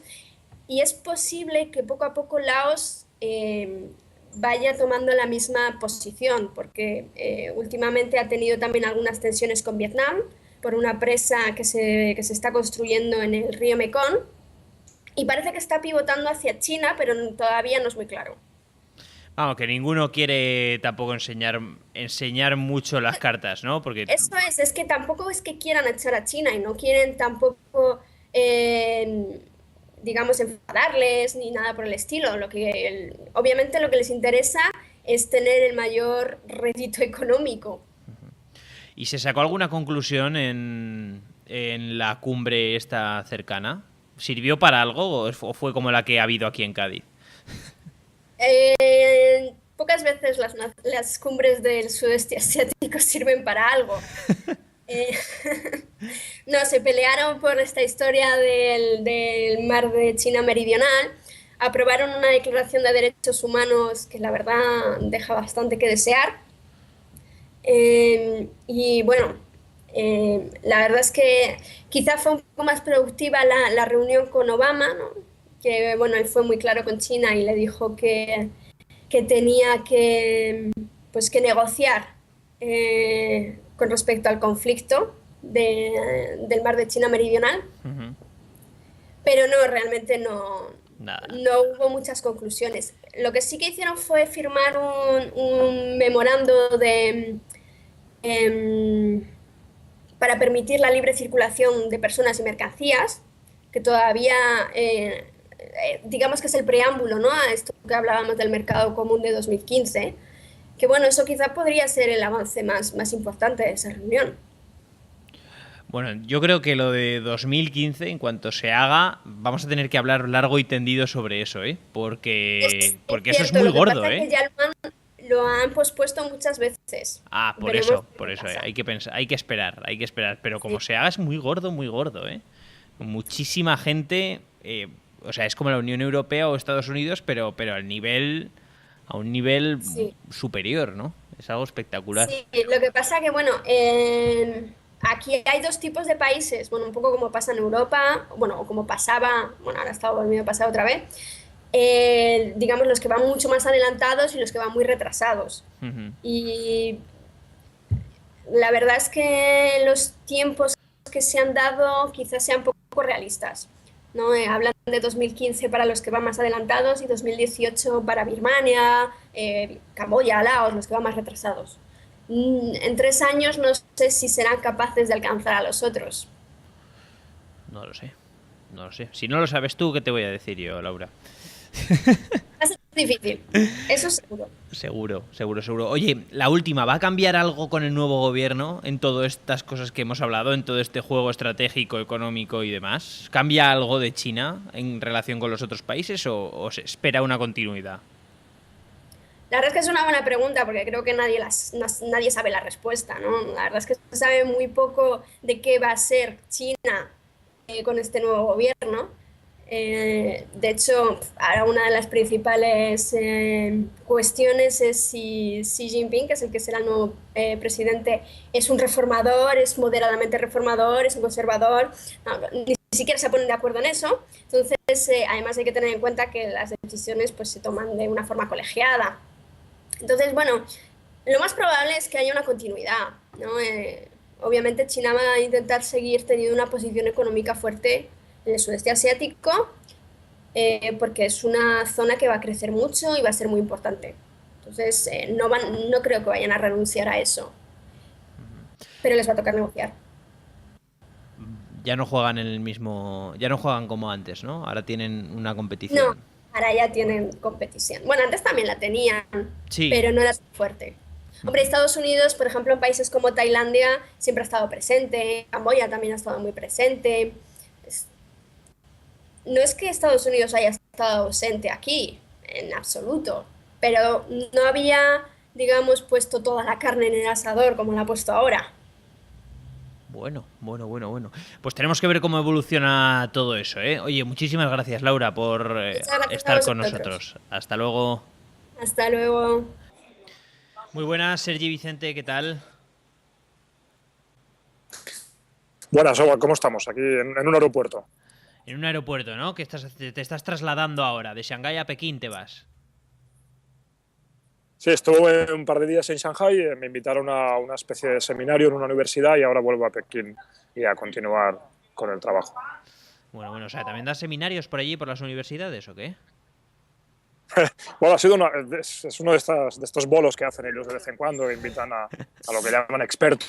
Yo no me considero un experto, y además de un tema como la imagen de una ciudad, un seminario sobre la imagen de una ciudad y nos invitaron pues para dar nuestra opinión sobre un poco los planes que tienen ellos para proyectar y las encuestas que han hecho ellos para proyectar la imagen internacional de esta ciudad. Eso es un tema, ya sé, un poquito raro, pero nos invitaron y yo encantado de venir a Shanghái. Oye, ¿tú crees que nosotros tenemos una imagen fiable de lo que es China? Me refiero, muchas veces yo creo que nosotros tenemos una idea preconcebida de un país que luego cuando vives en él no tiene nada que ver. No sé si con China no sucede. Sí, bueno, yo sí, estoy de acuerdo contigo, ¿no? Y suele pasar más cuanto más lejano es ese país, y en el caso de China eso es muy evidente. Pero yo creo que, sobre todo, por ejemplo, con la presencia de periodistas españoles en China, todo eso ha cambiado muchísimo, ¿no? Porque realmente nuestra ignorancia respecto a China era absoluta. Hace, por ejemplo, 10 años cuando Televisión de Cataluña cuando monté yo esta delegación aquí en China. Pero en general, en España lo que se sabe de China sigue siendo poco. Estoy de acuerdo en que aún es una imagen muy sesgada. Por suerte, aún ya no te encuentras a gente que se piensa que todos van vestidos igual. Por suerte, ya no te encuentras a muchísima gente que es lo que pasaba antes, que te decía, bueno, me ha sorprendido que no vistan igual, ¿no? O que haya tan pocas bicicletas por la calle. Esto hasta hace pocos años aún lo oías, ¿no? Ahora la gente pues sabe que este es un país ya en una fase de desarrollo muy avanzada y que es una de las primeras potencias. Pero aún así hay muchos tópicos sobre el país y la información que se recibe allí sobre China aún es muy incompleta y sobre todo pues eso, ¿no? Incompleta en el sentido de que nos fijamos más en las anécdotas o en una parte de la realidad y no tenemos una visión muy integral de ella. ¿Es fácil hacer periodismo allí en China? Seguramente más de lo que la mayoría de gente se piensa, porque por desgracia, como China sigue controlando muchísimo el flujo de información y la actividad de los periodistas, no tanto la de los periodistas extranjeros, pero aún así nos siguen y no es que nos supervisen, pero ellos monitorizan, ¿no? Cualquier actividad, aunque no puedan influir en ella o no puedan censurarla directamente como hacen con la prensa china. Pero a pesar de esa imagen que se suele proyectar, porque cualquier incidente nosotros también lo aprovechamos para decir nos ha sido difícil hacer este trabajo, nos han puesto muchos problemas. A pesar de todo eso, el día a día en China seguramente es más fácil de lo que muchos pueden llegar a pensar. Y yo siempre digo que sí que es verdad que la policía a veces no te deja pasar en ciertos sitios, que hay pues, ciertas actividades mafiosas en algunas provincias, sobre todo en zonas muy concretas donde ha habido, por ejemplo, un episodio de inestabilidad y ellos pues sí que ejercen esa intimidación contra la prensa, ya sea local o extranjera. De hecho, la local ya ni siquiera va porque la controlan ellos directamente. Pero a pesar de todo eso, también es un país, eso tengo que decirlo, que en muchos otros aspectos es más seguro que otras corresponsalías, ¿no? Yo siempre digo que puedes morir antes o puedes tener un accidente cubriendo una manifestación antes en cualquier ciudad europea que no porque tengas ningún problema directamente con la policía. Hombre, yo me he encontrado con situaciones difíciles y de resolución complicada, pero nunca he pensado que mi vida o que mi integridad física estuviera en peligro. Por otro lado, sí que hay compañeros que han tenido problemas más serios, alguno incluso ha acabado yendo al hospital, pero en general yo creo que en mi opinión está bastante compartida entre los colegas. Y políticamente, cuando tratamos asuntos políticos, como por ejemplo el Congreso del Partido Comunista o este cambio de gobierno actual, ¿cómo se cubre ese tipo de cosas en China? Porque hablaba, por ejemplo, con Cigor Aldama hace poco y me decía que realmente pues podría haber estado él allí cubriendo el Partido Comunista o viéndolo por la tele y hubiera sido exactamente lo mismo.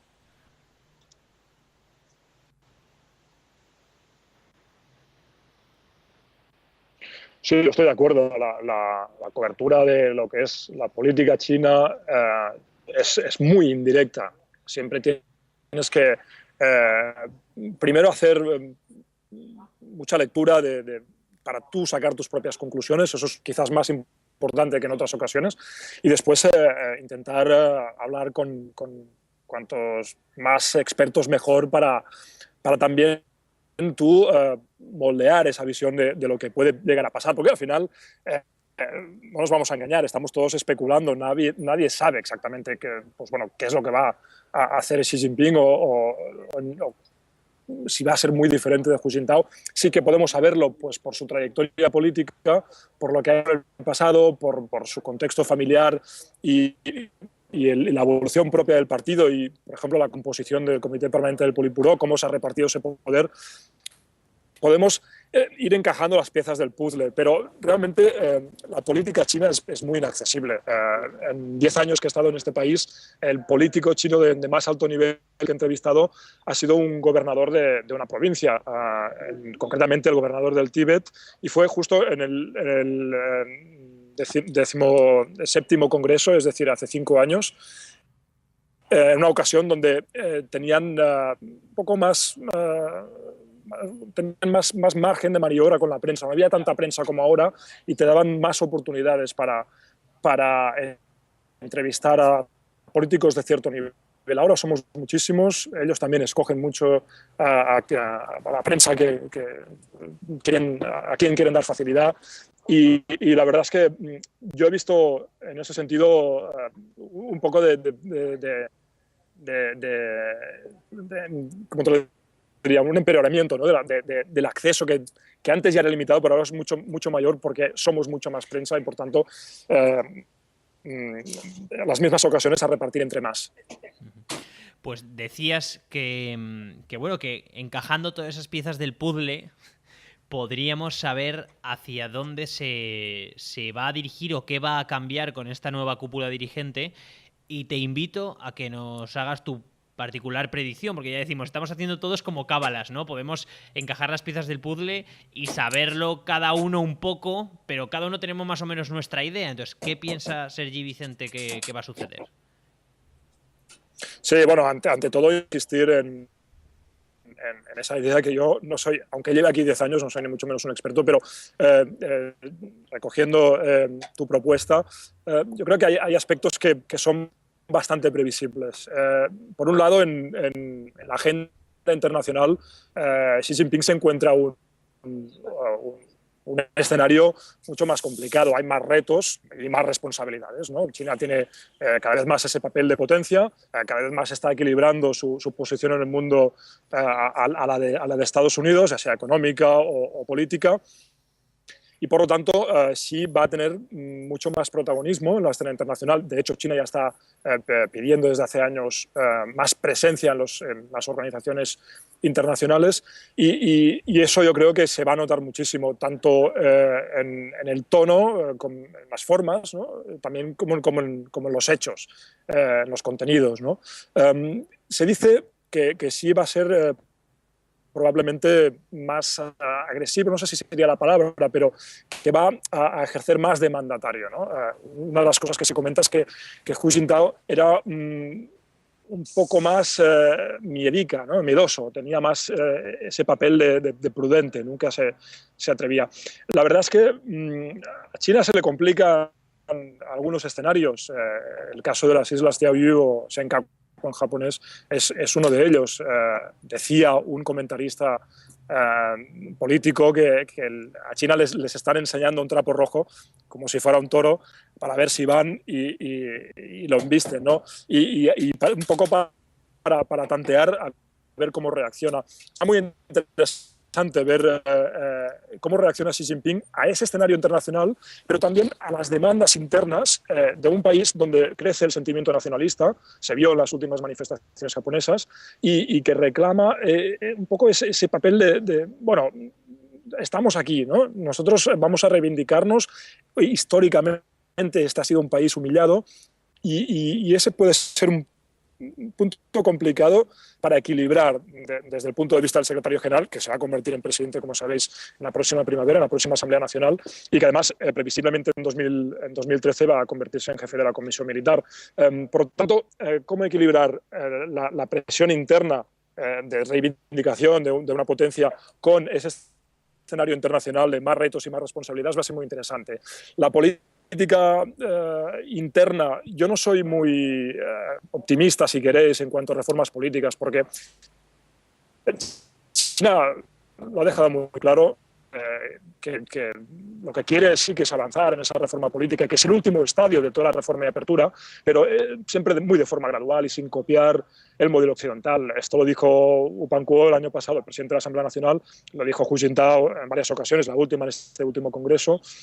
Y Xi Jinping no creo que se vaya a atrever, por mucho que su padre fuera un político reformista por la época, por lo que era esa época, en la época maoísta, o por mucho que, bueno, que siendo un poco de los príncipes, de la generación de los príncipes rojos y de todo este grupo, que se especula mucho si serán reformistas en lo político o no, a pesar de todo eso, yo creo que al final él representa a todo un partido y no se va un poco a aventurar en reformas políticas que ahora mismo nadie está mucho para ellas. Es decir, la gente quiere seguir avanzando en ese estadio de mejoras muy gradual y sí que reclaman más participación en los asuntos políticos, pero nosotros tendemos mucho, ¿no?, a equiparar eso al nivel de las reclamaciones democráticas históricas en cualquier país, pero yo creo que un poco los tempos, todo este proceso, son mucho más lentos de lo que muchos en Occidente esperaríamos. ¿Qué va a pasar en lo económico? Pues seguramente Xi Jinping ahí sí que su perfil está mucho más marcado. Es un perfil mucho más liberalista, lo mostró cuando estuvo de jefe del partido en provincias como Zhejiang, por ejemplo, y además tiene ese mandato de profundizar en la reforma económica, y eso pues va a suponer mucha más liberalización, como se ha comentado, privatizaciones, un ceder del sector público que seguirá aún así siendo muy poderoso en este país. Uh-huh. Bueno, fíjate, pues para ser que no eres muy experto, hay muchísimas cosas que seguir, ¿eh? Muchísimas cosas que seguir en los próximos meses. Bueno, claro, piensa que hemos estado siguiendo he estado siguiendo el Congreso, me he empapado un poquito, ¿no? Te dejo preguntar, que al final, si no, solo hablaré yo. No, yo quiero ya solo preguntarte, porque no te quiero entretener mucho, que además en los aeropuertos de China sé que hay un montón de cosas que hacer. Puedes comprar las sopas estas que vienen en los cartones y comértelas ahí con el agua caliente esa que ponen allí por ahí, ¿no? Que es lo que hace todo el mundo, comerse las sopas esas picantes. Tienes muchas cosas para hacer.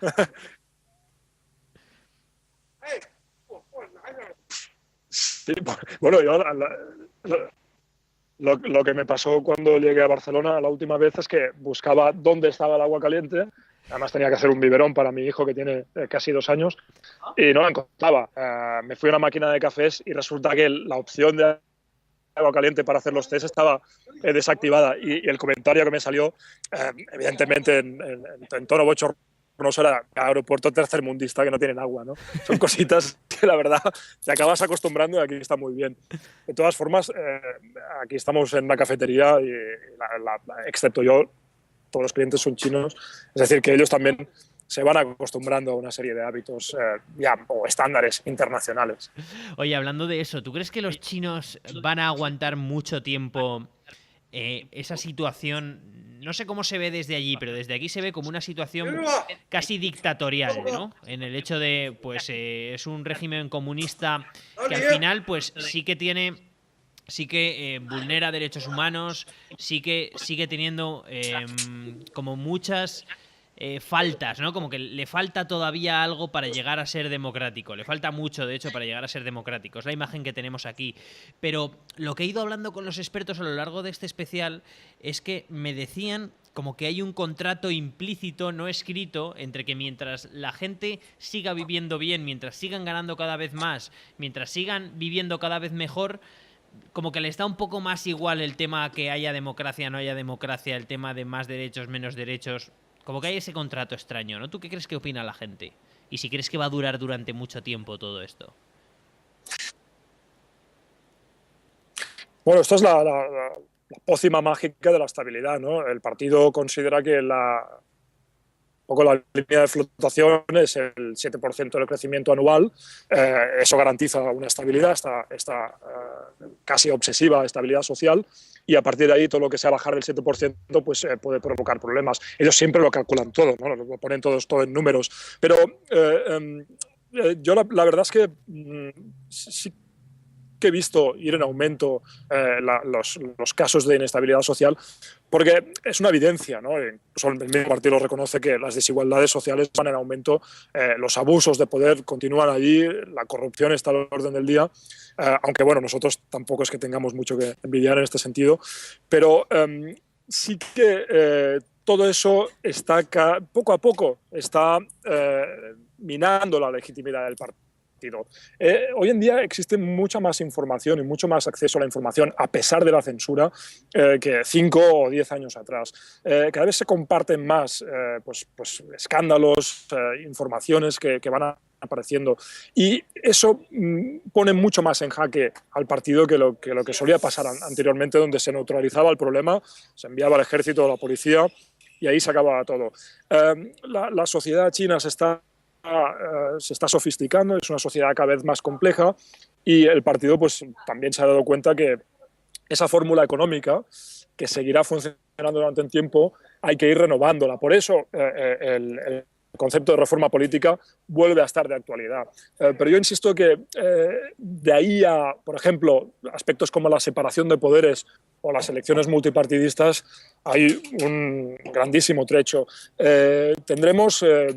¿Qué es lo que puede pasar? Pues ahora lo que se está debatiendo mucho es la democracia interna, ¿no? El partido lo primero que va a hacer es ampliar los márgenes de elección de candidatos en los diferentes niveles de la organización del Partido Comunista. Eso puede parecer muy insignificante desde nuestro punto de vista, pero es una novedad en China. El siguiente gran paso pues, serían cambios sociales.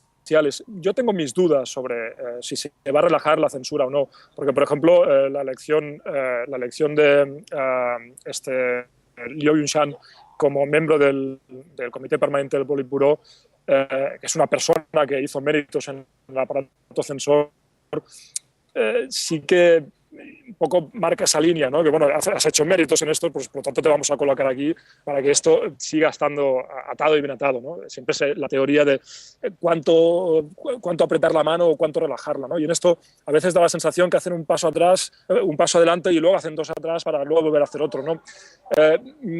Y seguramente donde vamos a ver más cambios va a ser en áreas como las ONGs, la sociedad civil, ¿no? Yo creo que este es la gran área de desarrollo a partir de ahora. Los cambios sociales, incluso las mejoras sociales, ya sea seguridad social, toda la cobertura médica, ahí está un poco el terreno de crecimiento. Y en última instancia esa reforma política, pero la tendrá que afrontar tarde o temprano, porque si no la afronta, pues seguramente estará en peligro su legitimidad. De todas formas, el día que la afronte, también es consciente el partido que su hegemonía se va a acabar, porque ahora mismo pues, fundamenta su poder en que es el único partido, por mucho que aquí también se comenta que hay otros partidos, pero es el partido que realmente corta el bacalao, ¿no?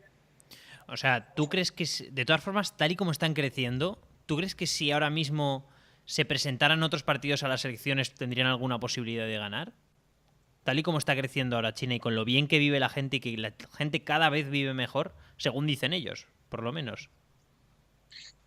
Es una buena pregunta, ¿no? El problema es que no sabemos qué piensan los chinos. Recuerdo una noticia que hice sobre unas encuestas que habían organizado, por supuesto de forma totalmente ilegal, en algunas ciudades chinas, y eran muestras limitadas, ¿no? Porque eran quizás decenas o centenares de encuestados.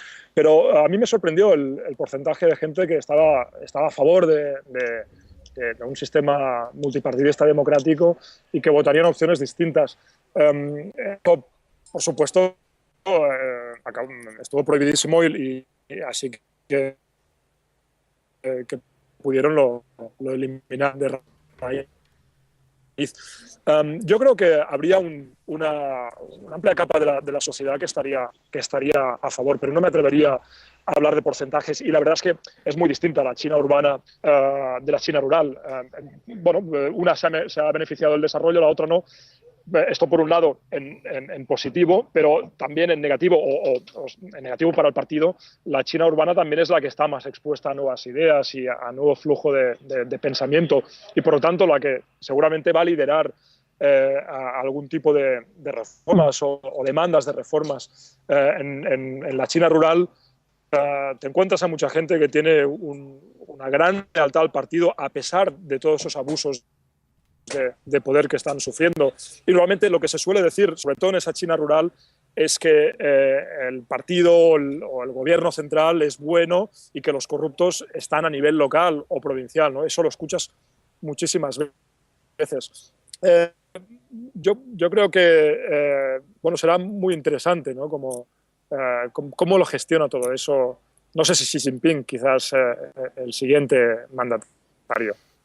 Sobre todo las cosas de palacio van despacio, ¿no? En este caso, está clarísimo. Además parece ser que la burocracia, es infinita allí, ¿no? O sea que es como 5, 6 o 10 veces más que aquí incluso.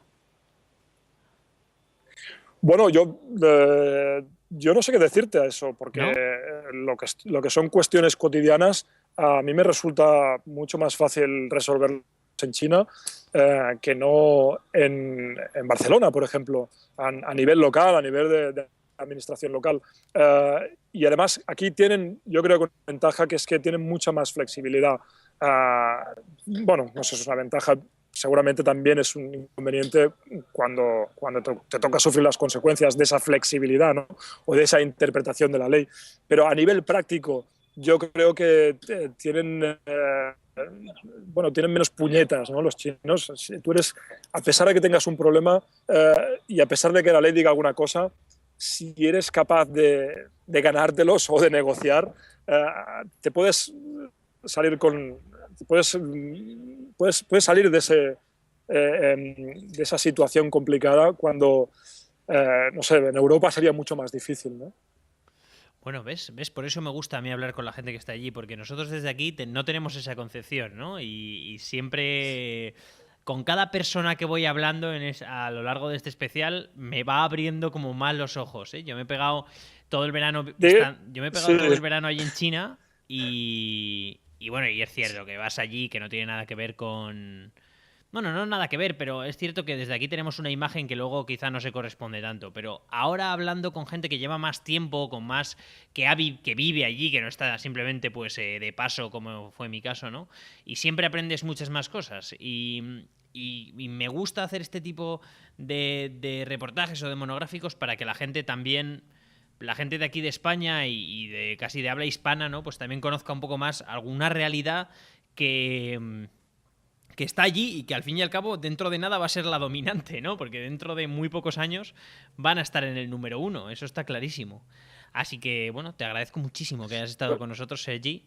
Te dejo ahí en el aeropuerto trabajando y eso, a ver si tienes suerte y no se retrasan los aviones, que yo sé que también eso es un problema, por lo menos en mi caso, fue bastante problemático lo de los retrasos de aviones muchas veces. ¿Sabes? Aquí suele pasar porque son los embudos del desarrollo, ¿no? A veces no caben todos. Déjame decir una cosa, si tengo unos segundos, sí. Fernando. Sí, claro. Mira, quería añadir un poco para matizar mi último comentario, que tiene esa flexibilidad o esa interpretación, a veces juegan contra tuyo, por supuesto, ¿no? Porque a veces te dicen que la ley es así y tú no acabas de comprender dónde está el artículo, dónde está el punto de la ley que lo dice, pero gracias a esa interpretación, pues tú también muchas veces acabas perdiendo, ¿no? Todo se ha dicho. Es decir que, bueno, quizás hay situaciones en las que te beneficia y otras donde agradecerías que la ley fuera más cuadrada y supieras a qué atenerte.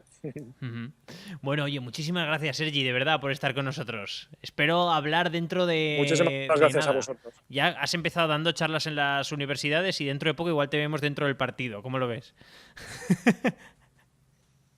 Bueno, yo nunca he tenido, a pesar de que tengo mis principios y mi ideología, no he tenido nunca un activismo político y no lo quiero por una cuestión de principios, porque si te dedicas al periodismo tienes que ser capaz, a pesar de tus ideas, de tomar cierta distancia para describir la realidad que explicas a tu audiencia. Eres grande. Muchas gracias, Sergi. Gracias a vosotros, mucha suerte con todo. Hasta luego. Y podríamos estar horas, días e incluso meses hablando con expertos y con personalidades acerca de China, acerca de su política, acerca de sus estructuras. Pero yo creo que hemos arrojado suficiente luz e hemos intentado ir un paso más allá. Hemos intentado penetrar esa armadura, esa coraza, ese caparazón de oscuridad que existe acerca de la política china. Creo que hemos intentado divulgar mucho acerca de su política, de sus relaciones internacionales, de su geoestrategia, de su economía e incluso nos hemos ido a pie de calle. Hemos querido saber lo que pensaban los chinos, hemos querido conocer sus preocupaciones. ¿Qué le preocupa a una persona que vive en un país que dentro de muy poco tiempo va a estar en el número 1, va a marcar las directrices del mundo? No solo a nivel político, sino también económico. Uno de los países que más está creciendo, no solo en cuanto a población, sino también en cuanto a economía. Los nuevos dirigentes chinos tienen un montón de objetivos que cumplir, tienen muchísimos retos en el futuro y hemos querido también conocerlos aquí en Utopía Televisión. Dentro de poco vamos a hablar de muchísimos más temas, pero de momento China es lo que nos ocupa y China es uno de los mayores enigmas ahora mismo del mundo y es importante conocerlo.